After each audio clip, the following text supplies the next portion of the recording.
Hello, everybody. Thank you for joining us for the Spiritist Talk series promoted by the United States Spiritist Federation every Saturday morning at 11 a.m. Eastern Time. I am very happy to host this talk by Kirsten DeMelo, who will be leading our live with the theme Obedience and Resignation. Hi, Kirsten. How you doing? Hey, good morning, Peter. Thanks for Good having me. morning. Good. So before we get to Kirsten, I have two announcements. First, our initiation into Spiritism course is now complete and available on our YouTube channel. This course is meant for those who want to learn about Spiritism or review its basic principles. Take advantage of this amazing work, and please stay tuned for future announcements about our follow-up course. Also, on the screen, please note there is a QR code. If you want to help the USSF produce more publications and promote Spiritism to everyone, please scan the QR code on screen for your donation. Now, back to Kirsten. Together with everyone who is watching this live broadcast, I want to give you a very warm welcome. So good to have you here to discuss obedience and resignation. Before she begins to enlighten us over the next hour, please allow me to formally introduce her. Kirsten DeMelo is an active member at the Spiritist Society of Baltimore. She was born in Philadelphia, Pennsylvania, to Spiritist parents and was part of the Spiritist Society of Philadelphia before moving to Maryland in 2011. She has participated in the Spiritist Medical Congress and multiple Spiritist symposiums here in the USA. Professionally, she is a registered nurse. She holds a Bachelor of Science degree with experience in critical care, case management, and utilization management. Also, let me take this opportunity to let you all know that you can submit your questions during the presentation using the chat window. Kirsten has reserved time at the end to address your comments and questions after she concludes her presentation. All right, Kirsten, the floor is yours. Thank you. Let me just get situated with my slides here. Are you able to see my slides?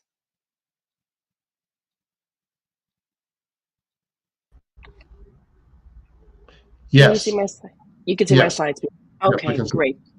Just making sure. I just switched screens. With technology, we just want to be Indeed. extra careful. So good morning, everyone. It's a pleasure to be back. It's a pleasure to be in the presence of such dear friends and a huge responsibility to be here talking about this topic. We feel the weight of the responsibility in a sense, but also we wanted to share that this isn't a talk or a talk that is here to bore you, hopefully. It's one that truly comes from the depths of our soul. It's a topic that touches every life on this earth. And the reason for that is that who doesn't suffer? Who hasn't had a bad experience or a rough few years? For most of the planet, the last few years have been really hard. And maybe that's still going on for a lot of us or some of you. Maybe you just overcame or are still going through. You could have just received the news, diagnostic results that were not what you expected from your doctor or healthcare provider. Or maybe you heard of a loved one getting diagnosed with something and you just weren't prepared. Or it could even be a child, someone that you love. It could be your own child or a nephew or a niece or just someone whom you care deeply for. It is in those moments where our strength is tested. It is in those few seconds, those few moments when we first come to know of something that we didn't plan for, we didn't think would happen, that calls to us to make a decision, whether we know it, consciously or unconsciously, and whether we know that we're making this decision voluntarily or involuntarily. In those moments, those critical moments where we choose to be angry, or we choose to accept. Now let's take a moment here to acknowledge something, that it's important that we be authentic, we be honest with ourselves about our feelings, because pushing things down and acting as if things are okay or that you accept things, but really deep down you do not, also is not beneficial and helpful. So first and foremost, being authentic with how you feel, allowing yourself to feel and acknowledge your feelings, and also realizing that it's an opportunity. Now, all of this doesn't necessarily happen in that moment when you get or come to know of or go through a difficult situation. Sometimes it's sometime after that, after the initial shock has worn off. Sometimes it's a day, sometimes it's a few days, it could be even longer than that, depending upon the situation. We all have our own journey to travel with this. But today we wanted to share with you this real gem, this this gem that you can keep with you wherever you go. A lot of people, and I remember when I first was going into nursing school over a decade ago, and getting really excited and going to the store, because at that time I think the internet wasn't super big. Amazon wasn't what it is today, so I actually went to a store because I wanted to have some emergency things in my car. I wanted to have it was this face mask, in case if I was ever out and I needed to perform a CPR. I wanted to have that on my person at all times. And I remember being so joyous about that, and just having other, like an emergency kit in my car, because I had to drive quite a ways to school and to work. So I was just excited to be able to be of use at all. So, and we think about that now, and I had that CPR mask for so long, and no longer have it. But I think about that, and I think about that in terms of our own spirituality. What are we carrying with us when the need arises, when something happens, and we can pull it out of ourselves, so to speak, and use it in that moment? Many people don't prepare for emergencies. They don't have an emergency kit in the car. I remember when I got my first car, and my father said to me, make sure you always have a blanket in the car.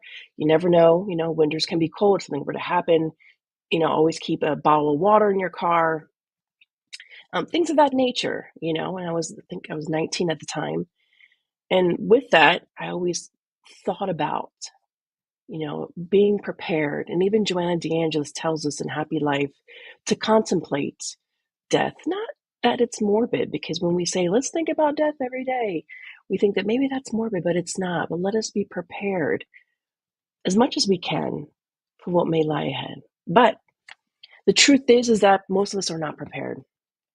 The truth is that probably the average person is not prepared for any emergency, or very little at that, let alone when it comes to dealing with struggles, challenges that can really just knock the wind out of our sails, so to speak, or when the rug just gets pulled out from underneath us. That is the time, it's the moment of truth, as they say, right? But this is not an opportunity for us to be harsh or judgmental of ourselves or others. This is just a moment we want to share that this is a gem to carry with you: obedience and resignation. That through all things in our lives, no matter what it is, no matter what we are enduring, there are certain things that we cannot change, that is just not in our power to change. Those tend to be the external things. Much like that prayer of serenity, God grant me the serenity to know, what I can change and what I cannot. And to know that what we most have power over are our own thoughts, our feelings, and how we react, how we manage our own acceptance or lack thereof of the situation. Many of us know the definition of obedience. We've heard it, we've seen it in movies, we've heard it in churches and in different religions, and it's probably got a bad rep, with a lot of certain people in certain religious areas that probably have abused power and whatnot. But for right now, let's just define what obedience is. It's an instance of obeying. And what is to obey? It's to follow command or guidance, to conform or to comply. And what is resignation? Most of us know what resignation is: to resign oneself, to surrender, or even submissiveness. And all of these words can have such a negative connotation to them. I don't want to submit to anyone. I'm strong. I'm a boss. And that's when our ego comes in and really doesn't help us, because we need to take a step back and understand and reframe our understanding of obedience and resignation. We are not slaves. That's not what in the gospel according to Spiritism, what they teach us about. It's not what we believe that God, Jesus, our guardian angels, the good spirits want us to take away from these words, but something much more profound. It is a deep and inner movement that happens, and it is only something that an individual can experience and go through. Because pain, we will all go through pain. Most of you who are watching this, or who maybe not even watching this live, could be watching at a later time, have gone through something. And if you haven't, chances are that you will, because it's just the nature of how things are. It's how we learn. Pain is the greatest teacher. Second to the power of God, pain has a great power. And that's a teaching that comes out of the book Action and Reaction by the spirit Andrea Louise, psychographed by Chico Xavier. So pain's a great teacher. And if we open up our heart to learn, we will have a lot to learn from that. And so brings us to this story, and you can read about this true story. You can Google it online, Mademoiselle Emma, otherwise known as Emma Levry. This is also an excerpt from the book Heaven and Hell. But she was an actual person. She lived in 1842, and she in Europe, and she was the protege of Madame Taglioni. She was a ballerina and very well known in her time, but she was young. She was 21 years of age, and a terrible thing happened while she was practicing on stage. Her outfit that they wore at that time, her tutu, that was made of tulle, it caught fire from on stage from a lamp from gasoline. Just completely freak accident that happened. So it caught fire. She had all these burns while she was rehearsing, and she didn't die right away. She actually lived for about 8 more months and died from an infection. Of course, at that time in the 1800s, medical science wasn't as it is progressive as it is today when in treating burns. We were so much more advanced. And one of the most common ways that people died at that time from burns was infection. So infection did set in, and she died in an excruciating way for those 8 months. We know that in Heaven and Hell, they detail that she suffered a great deal those 8 months. But it was really interesting because soon after and these are just some photos of her, actual photos that you can find online. And in Paris, they still have her actual tutu, her burnt tutu. It's in a sarcophagus in Paris where they keep it for historical purposes. But what was really interesting was after she passed, there were some members, excuse me, at the Parisian Spiritist Society that knew of her and were thinking of invoking her. And then she came spontaneously and shared that indeed she did suffer tremendous amount.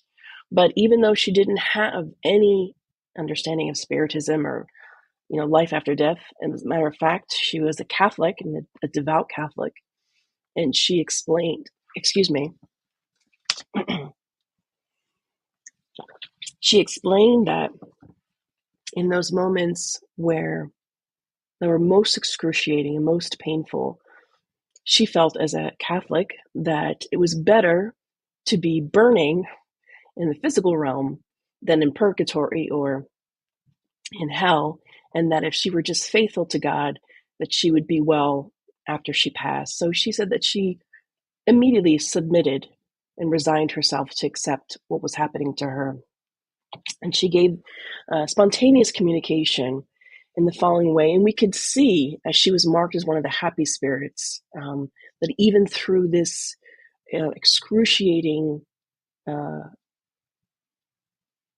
thing that happened to her, she was already very wise for a 21-year-old, and a wise spirit as well. And she said the following: those who suffer while on earth receive recompense in the other life. Be resigned if you are stricken. Bow down before the supreme goodness of the omnipotent God whenever he gives you a heavy burden to bear.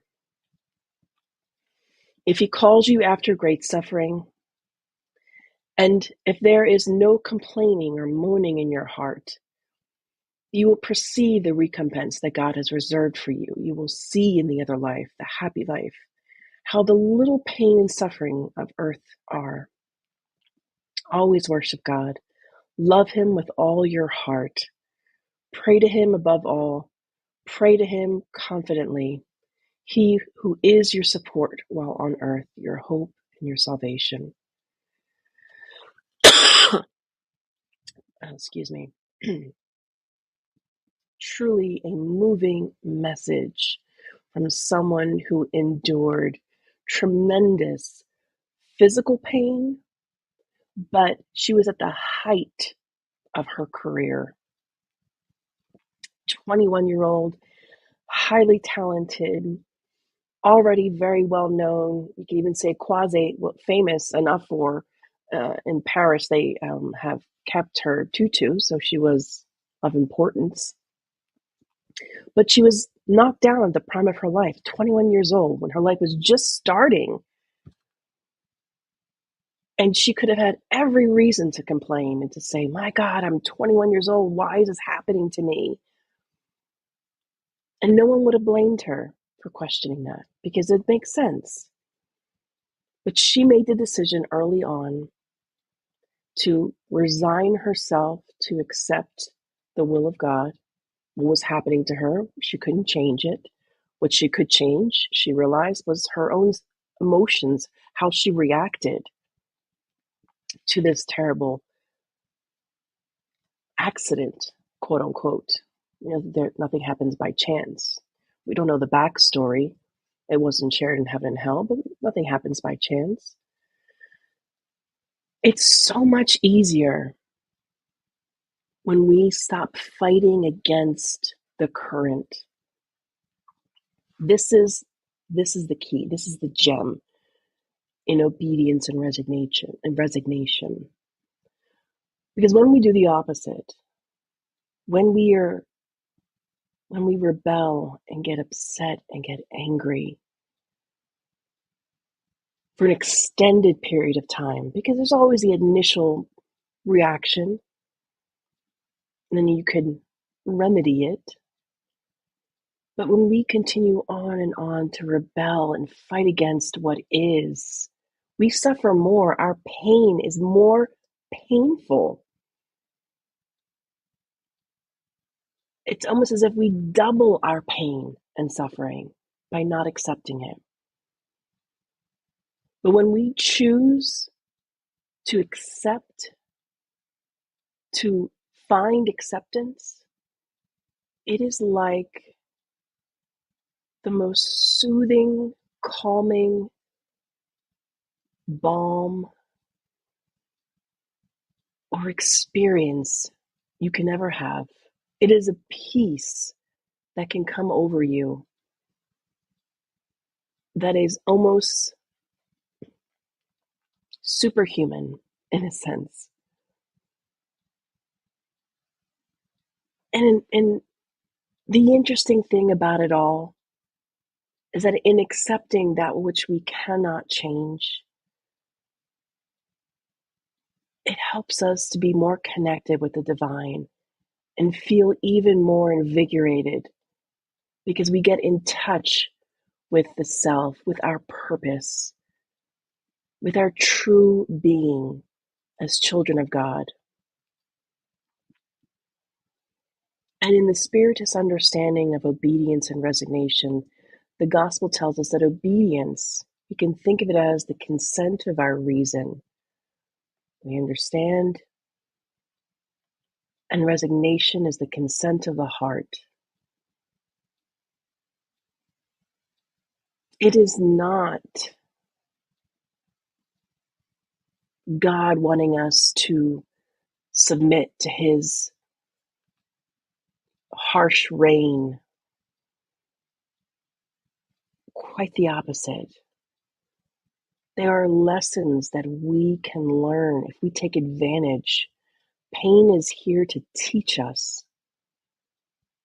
If we can be open, if we can flip the script, if we can learn to reframe what is happening to us, we will be able to experience so much more peace and actually learn the lessons that we need to learn. Well, let's dive a little bit deeper into this passage in chapter 9, item 8 of the Gospel according to Spiritism. There's a message from Lazaire. We're only bringing a very small portion of the message. You can read it in its entirety in this chapter in the Gospel. And it's short, made shorter by me just bringing a small excerpt, but it can easily be overlooked. We can read it. It sounds very poetic. And we read words in the gospel and they sound amazing. And oh, that sounds so beautiful. Like listening to an orchestra play a beautiful harmony. But it's more than just listening. We can't just hear it. We have to take it in, understand it, digest it. And much like when I would carry around that CPR mask, carry it with us. When we need to utilize it and draw strength from it. The gospel says, at all points, Jesus' doctrine teaches obedience and resignation, two very active companion virtues of meekness. And if you don't know what it is to be meek, just as a reminder, because it's such an important virtue to have, to experience, to be, is to be humble in spirit or manner, submissive or compliant, but not in a negative way. But to not be rebellious. And we learn in a similar chapter about meekness and affability. In layman's terms, it's just being loving your neighbor, being kind to others, smiling, which, by the way, doesn't come natural to everyone. Contrary to popular belief, not everyone carries within them the sunshine. Sometimes we bring from many lifetimes or from our upbringing or what have you. But it's okay because we can learn to be different. And the gospel continues on. Although people erroneously confuse them with the negation of sentiment and will. People think being obedient and resigning is giving up and having no feeling. And that's not at all what it is. It's quite the contrary. It's giving yourself permission to feel authentically what you're going through and to know that it's not about my will, but it's about God's will, and trusting in the greater design that perhaps I don't understand.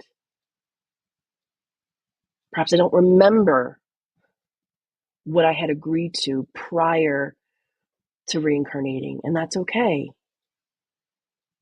But as the saying goes, letting go and let God.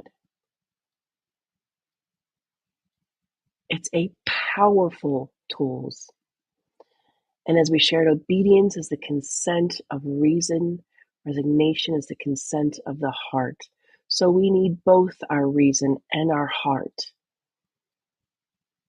We need to both understand our emotions, but also use common sense and reasoning to get through.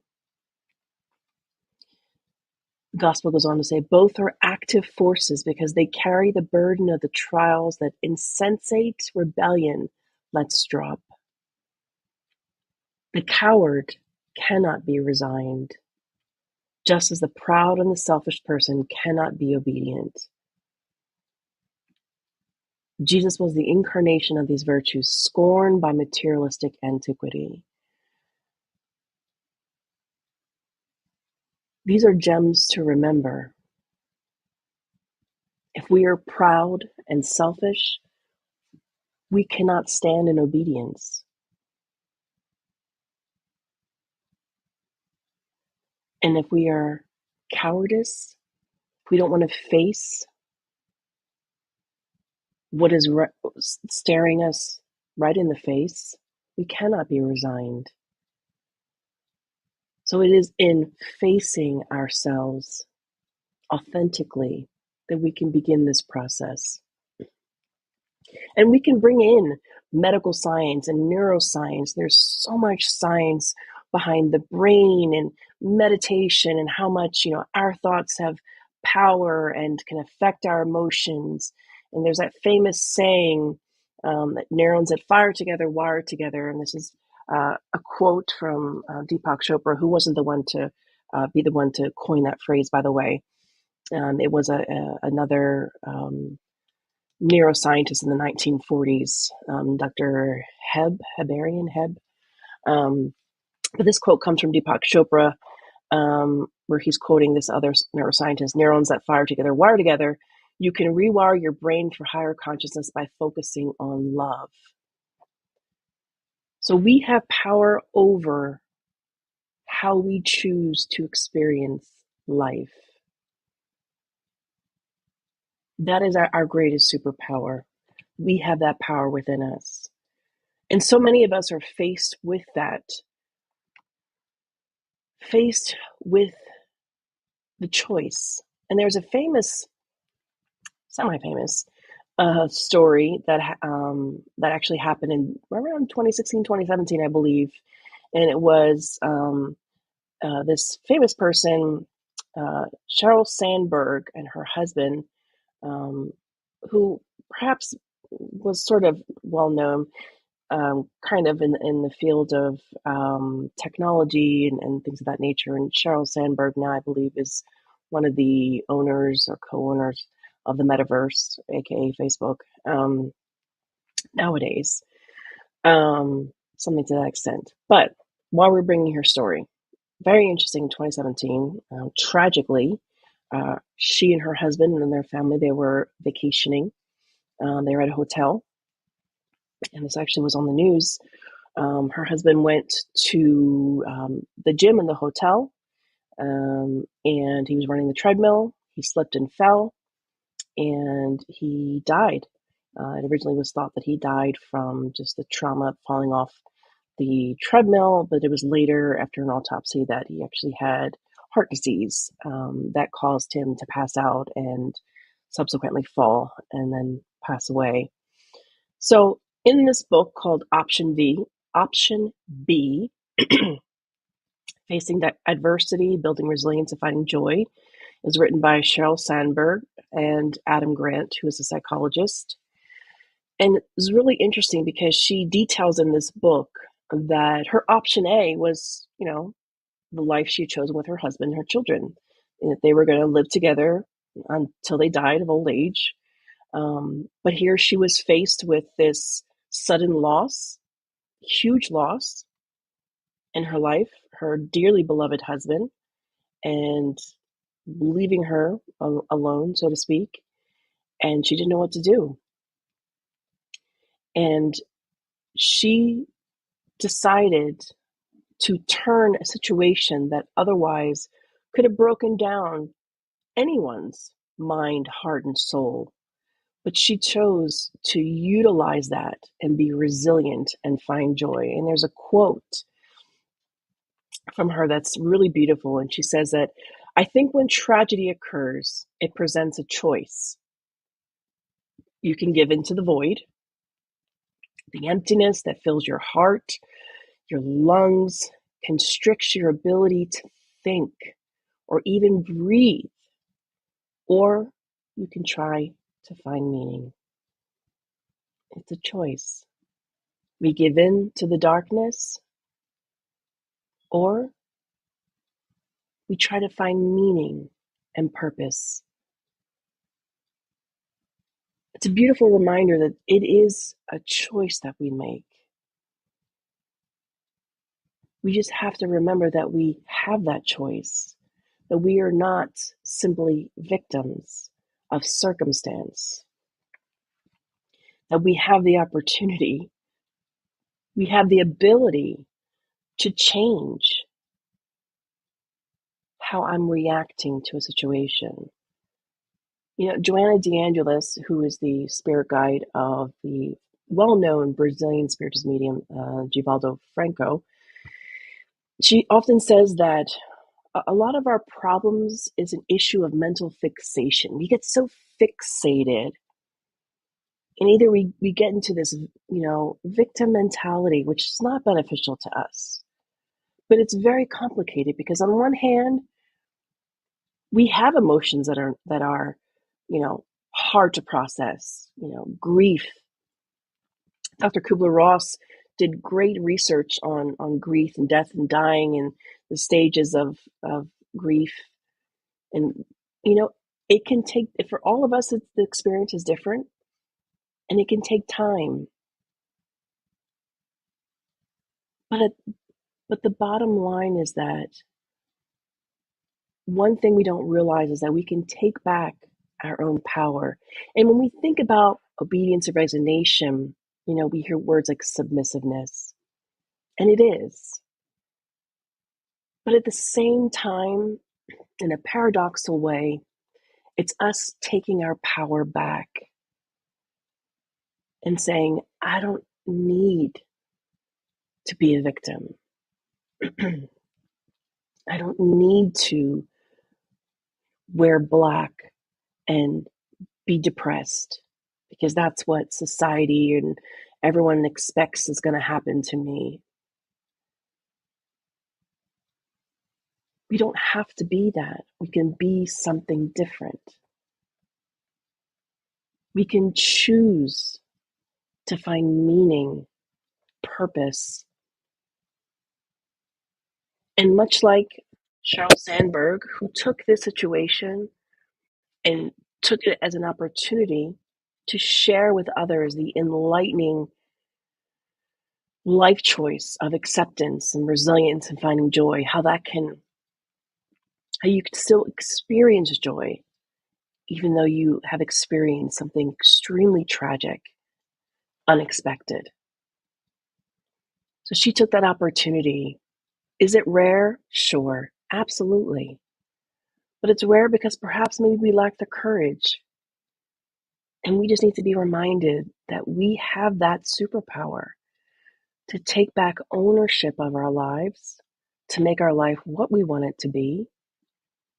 And we're not talking about changing circumstances, because the reality is we don't always have control of the outside. But I do have control of myself, of my emotions, of my feelings, of how I choose to look at life. That is under my control. And Joanna DeAngelis, in the book Times of Health and Conscientiousness, which is a chapter book that she goes into many different challenges that each one of us face in life from varying degrees. And step by step, she gives advice on how to manage life, how to deal with things, how to endure hardships. So it's a separate plug for that book in and of itself.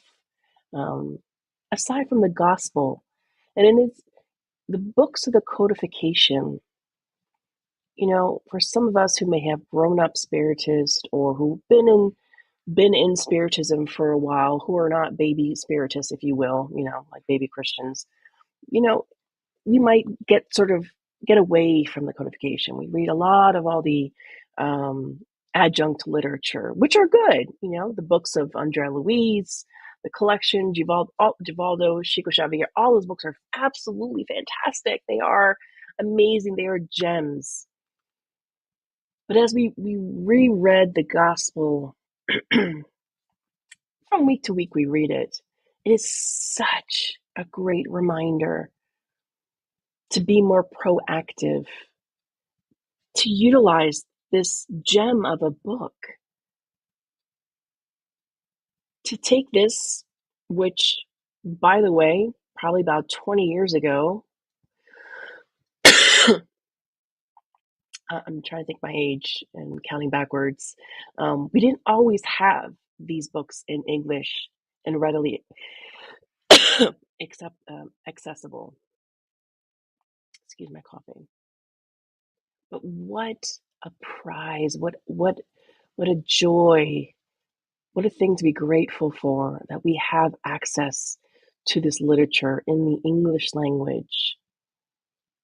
And we even have things like ebooks, which, come on, at our fingertips. These are the things that we can utilize and put in our toolbox, just like that CPR mask. Putting obedience and resignation and reading and feeding our minds, preparing ourselves, not waiting for something to happen before we begin to seek out the gospel, but being proactive.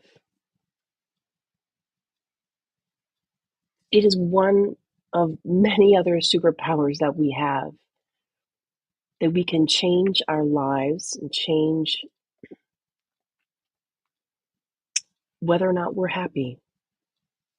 Because the bottom line is, Miss Emma or Mademoiselle Emma or Sheryl Sandberg or many other people who experience great loss but choose to handle it in a different way. Stephen Hawking, who for the longest time, if you aren't familiar with who he is, very famous scientist, writer, thinker. He's many things. He was stricken in his 20s with ALS. It's a degenerative disease that has left him wheelchair bound and reliant on others to take care of him. But it's amazing because you would look at his physical body and think, what kind of quality of life is that?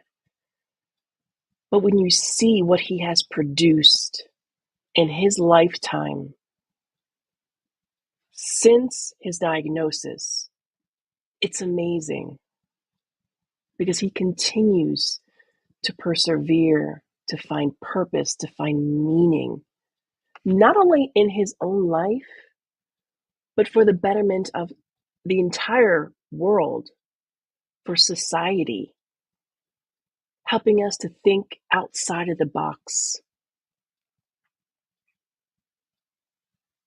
And we can take him as a perfect example. He could have easily just become depressed, gave up his work, his scientific research, his everything, this great mind, and threw it all away. He could have. And I'm sure he was faced with those moments. But he chose a different way. He chose to go a different way. So we don't have to wait to experience loss or tragedy. We can be proactive today. And from this book, Times of Health and Conscientiousness, there's a small excerpt that we brought on being more proactive and also how to safeguard ourselves emotionally and internally. Joanna says, read an uplifting passage from the gospel or edifying work in order to renew yourself emotionally. And we brought the science of benefits of reading that enhances brain function, reduces stress levels, prevents cognitive decline, boosts sleep, improves general knowledge, and expands your vocabulary. There's no reason why we shouldn't take the time out to read. Nowadays, there are even technology that read the books for you and audiobooks as well. It's amazing. Nowadays, don't have much of an excuse. Although we will say some people that used to drive uh, many miles to work and perhaps used to listen to audiobooks, maybe you might say, well, I don't have that opportunity. Well, we still can, listen to audiobooks at night or when we're walking our dog or what have you. But being reminded that reading any type of edifying book renews us emotionally. So whether we are feeling down or not feeling like ourselves, feeling off, or whether we just want to do preventative care, so to speak, on ourselves, reading positive and uplifting literature is super beneficial and it's a form of medicine. And we should not discount it just as some pretty words that we're reading on the screen or in a book. Joanna also says, get away from the hustle and bustle and get some rest.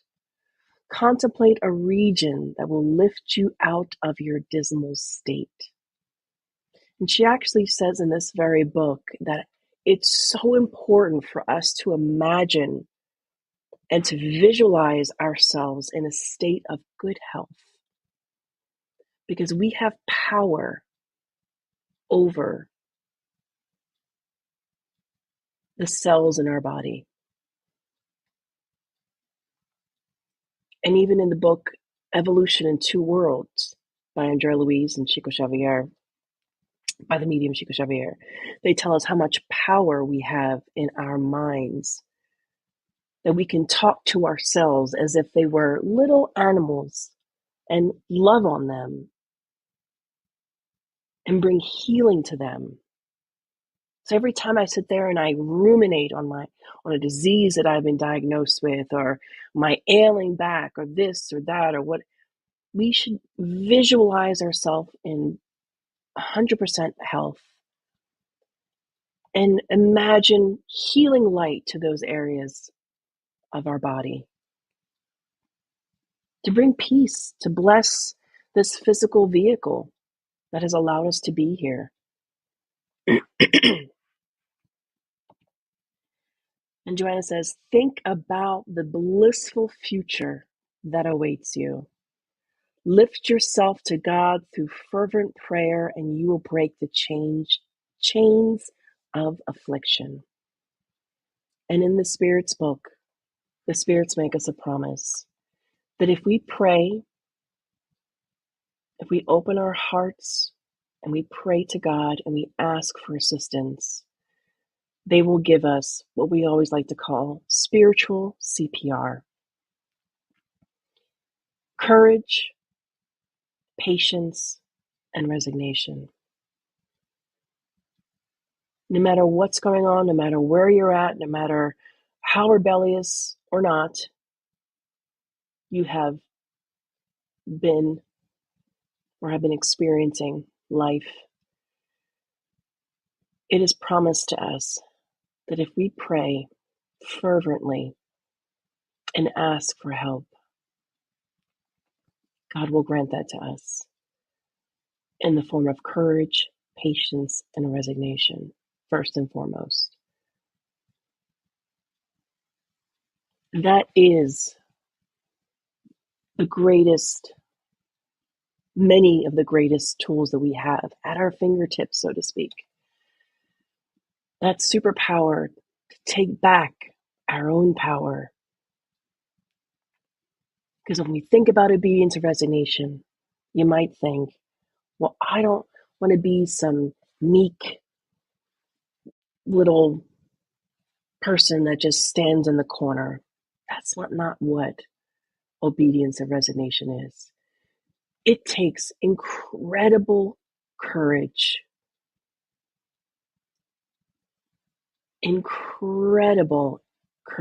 from our heart and our soul to resign ourselves to accept what is happening to us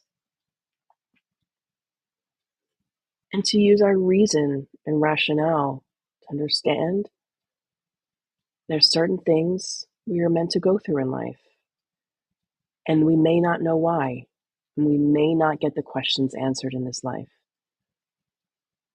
And there has to be an acceptance that we come to with that. And when we come to that acceptance, when we come to resign ourselves and to be obedient before God, that's when the peace washes over us. It's a peace unlike anything else in the world. So why not? Why not choose that and let go of our old ways of doing things, our old habits of wanting to project this image of strength, and I'm going to punch through these walls and hear me roar and rebel. We don't have to be that way. Strength also comes in allowing ourselves to accept what is and the truth about what is and what's in front of us. That is truly a superpower that each one of us possesses. So I wanted to thank each and every one of you for being present here and sharing this moment with me as I try to figure out where the screen went. My screen went blank. Yep, my screen went blank.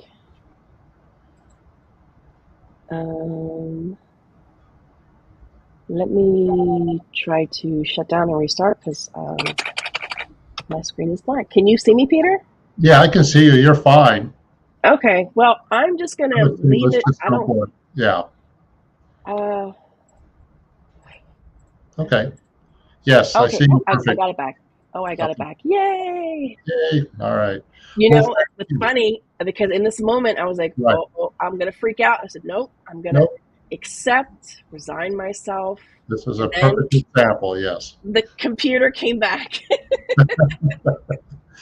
Let go and let God, as they say. Let go and let God. Amen to that. Well, thank you. This has been very, this stuff is very transformative if we can put it into our lives. Okay, so we have some questions and comments. Saw a few, so let's see what we have here. This is from Paul Jacoby. Hi, Paul. He says or asks, doesn't resignation allow suffering to continue, but opens us to learn wonderful lessons from it? Doesn't resignation allow suffering to continue?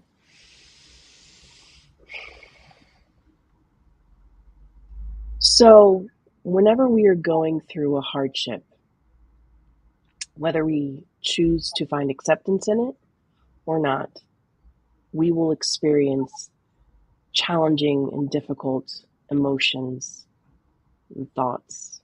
And some would describe that as suffering.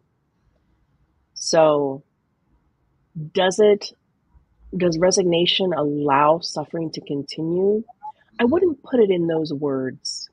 As a matter of fact, I would say it doesn't. It minimizes your suffering. So, if anything, I would say it mitigates. It's almost as if you were to take a spiritual Tylenol, if you will. That's not even a really good comparison, but it's a way to lessen our suffering. Because in acceptance, when we accept and resign ourselves to what's going on, we're not fighting against the current. And that's what's generally is more painful, when we're constantly fighting against what is. Mm-hmm. But when you let go and accept, it's so freeing that I guarantee, it's not me guaranteeing, this is what we learned in Spiritism, it lessens the load of suffering because you find peace. Your suffering is replaced with more peace. Are there lessons to be learned? Absolutely. Will you still experience pain? Sure. But when we find acceptance in it, it changes the flavor, if that makes sense. I hope that answers this question. Yeah, I think that does. I think that captured what he was getting at by allowing suffering. We're at least acknowledging that it's there, but it doesn't mean we have to, that the more we learn how to handle it, the easier certain things can become. Yes. Okay, let's see what we have next here. This is from the Spiritist Network. Some people prefer to use the word acceptance instead of resignation because resignation may give the sense of weakness. What is your thought on that? Yes, and I think I think the word resignation has gotten a really bad rap. It has become the persona non grata in terms of words, because it's like it has a negative connotation to it just throughout history. Like the slave resigning itself to its master. And it's not that way. Again, that's why it's so important to have an open mind, to reframe things and look at it differently. And if changing the word is important for us to feel differently, that's okay. Mm-hmm. As Shakespeare said, a rose by what is it? A rose by any other name. It doesn't matter necessarily what we call it. What matters is the internal um, the internal change that happens within us. So if the word acceptance feels better to us, we can use that. Mm-hmm. Um, so there's no harm and no foul in the actual word itself. Right. Okay. Very good. Thank you. Next question or comment. This is from Yasko Arcava. Hi, Yasko. Hi, dear friend Kirsten. Great topic to analyze in what stage of moral evolution we are. Rebel or rebelliousness versus acceptance may indicate whether we are here to expiate the wrong done or to test if we finally got God's design, using pain, suffering as an evolutionary instrument. Please comment on this. Yes, thank you so much, Yasko, and for the comment question before, the other two as well.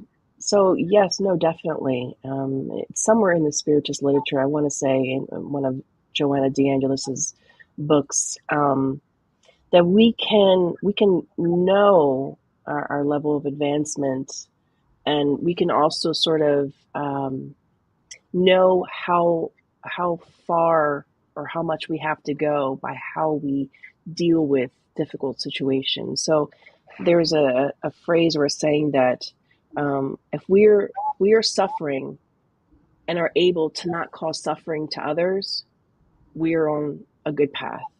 But if we are suffering, and because of our suffering are increasing the suffering of others, we still have a long way to go. So it's just something for us to think about, that the sooner we accept, the sooner we allow ourselves to be open to ask the question, what can I learn from this? The sooner we can get through it, learn from it, evolve, change, and be better. Right. It's not about eradicating suffering, it's learning how to react to it in healthy ways. Exactly. Yes. Okay. Thank you for that question. This next question is from Joaquim Eletero. How can having dreams about the future help one to accept and obey the will of God? Our mind is a very powerful tool. And the best way I'm the kind of person that thinks in being practical and hands-on, and, how do I take this knowledge and use it in my everyday? Well, the best way to learn, Joaquim, is to actually practice this, to sit down and decide what certain things you want to, begin to visualize in your life. And you will see, bit by bit, day by day, as you continue to visualize that, how your own mentality, your emotion, how things begin to change for you in your life. Because you begin to open up a space in your mind, in your mental field, for something different. As opposed to us always thinking about the doom and gloom, rehearsing, tragedy in our minds. We project this out into the atmosphere, opening ourselves for, the negative influences around us to affect us in a bad way. And we all have, and it's one thing that I was remiss in not mentioning, we all have spiritual influences, and it's the reality of life. So the more we are able to focus and connect with something that's more positive, we can lift up our vibrations and protect ourselves more. And not only protecting ourselves, but it changes our purview, and it changes the way that we experience life. So the best way to test it is to try it out, I would say also. Absolutely. Good points. Okay. Let's see what we have here. This is from Glacio Persoa. Hi, Glacio.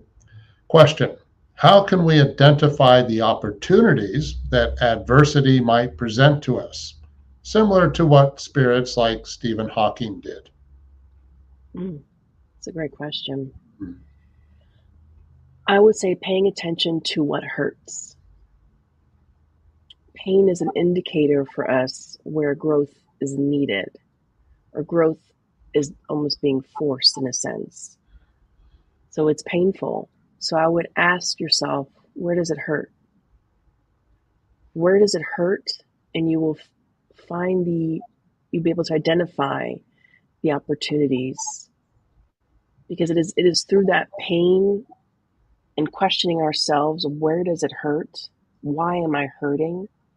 Will I begin to find, opportunities and to take that situation and make it better. So everyone, it's such a broad response. I realize that, because everyone's situation is so unique, and it's important that, we don't give blanket statements. It's hard sometimes not to, but it's important for us to ask ourselves, where am I struggling the most in my life? And those are probably the areas that we can identify those where adversity lies, and then go from there and find ways to overcome it. I hope that helps a little bit. It's fascinating with people like Stephen Hawking, that someone as brilliant as he was, trying to figure out the origins of the universe, that he came into this world at this particular time with that particular illness, and there was technology available to allow him to keep communicating, and that all came together when it did. Amazing. Yeah. Okay, let's see what our next question is. This is from, I'm sorry if I mispronounced this, Priscilla Lista Quantico. Congratulations on your topic. Do we have free will if we have already chosen the trials we will go through before coming to Earth?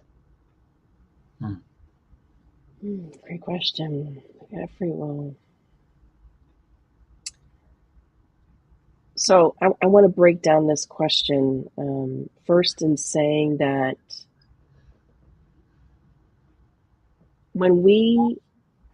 before we reincarnate, we always refer to the reincarnatory plan.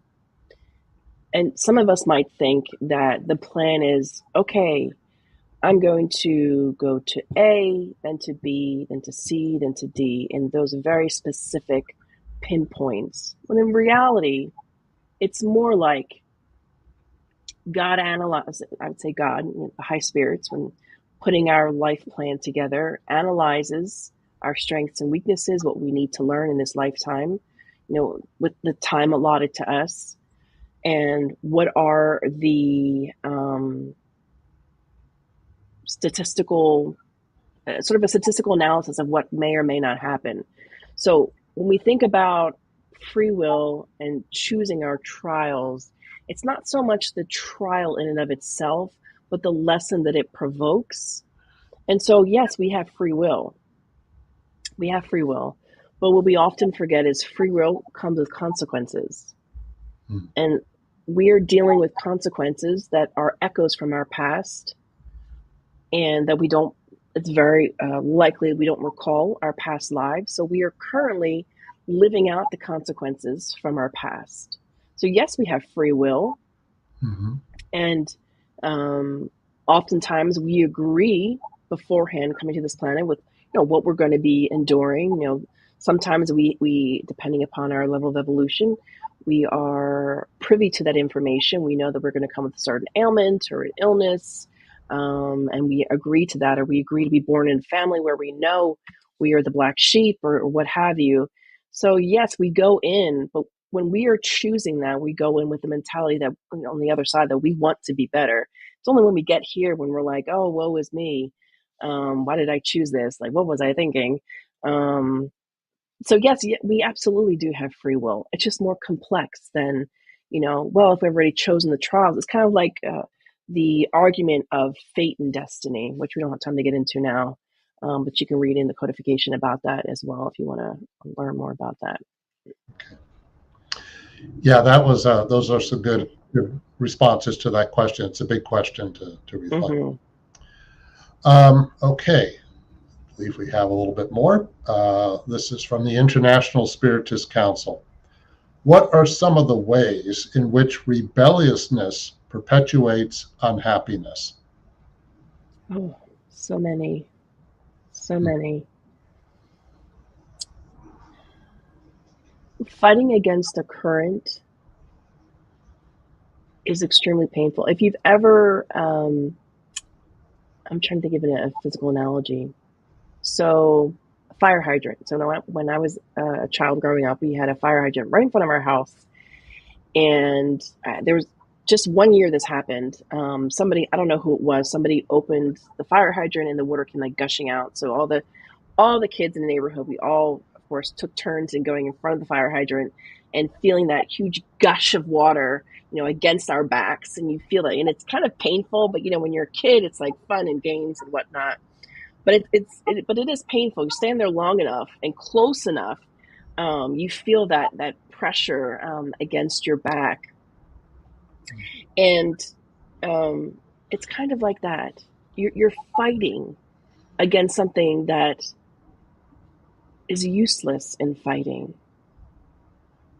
And we say useless in a very charitable way, because unless you've gone through a hardship, it might be difficult to visualize this. And I speak from the depth of experience that Rebelliousness perpetuates unhappiness on so many levels. When we don't accept what is, we suffer. And then we lower our vibration.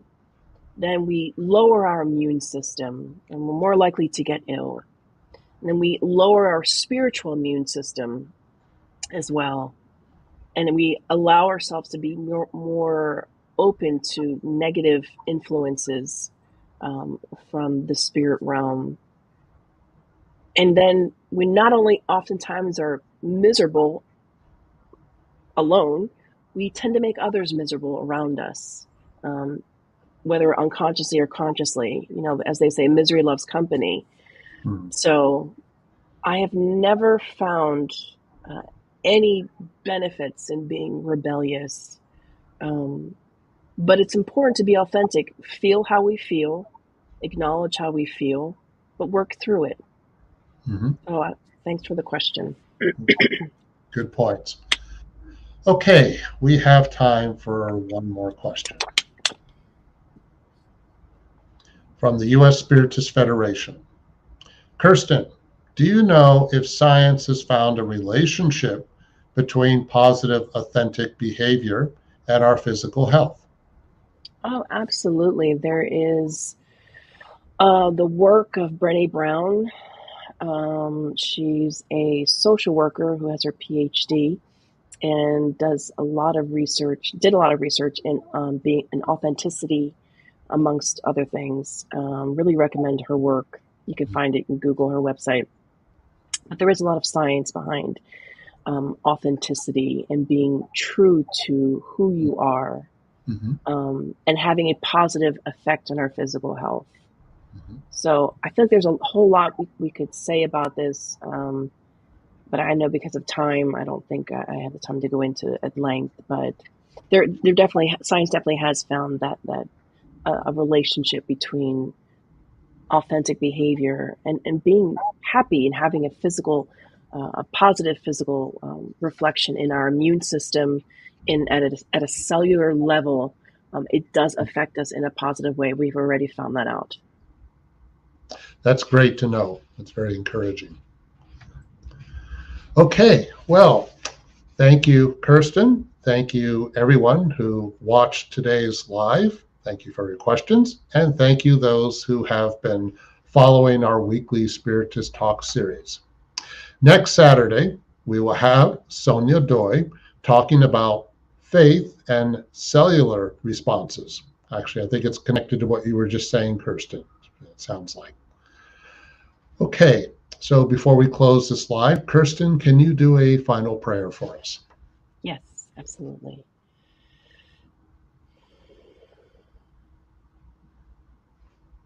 As we lift up our hearts and our minds to our divine creator,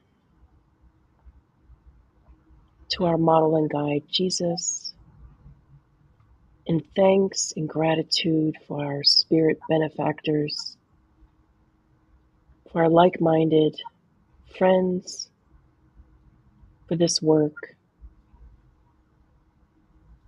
We thank you for the blessing of this opportunity to be together, to share in this rich knowledge, and to feel the love of our Creator closer to our hearts. We also take this opportunity, dear God, to pray for those who are struggling, who are actively going through immense hardships of many different kinds. Dear God, we pray that the Master Jesus, that our guardian angel or spirit guides may assist them and may reach their heart in bringing them solace and courage to endure,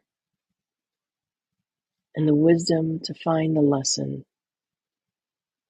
We thank you for the blessing of this life and all that comes with it. We thank you, and so be it.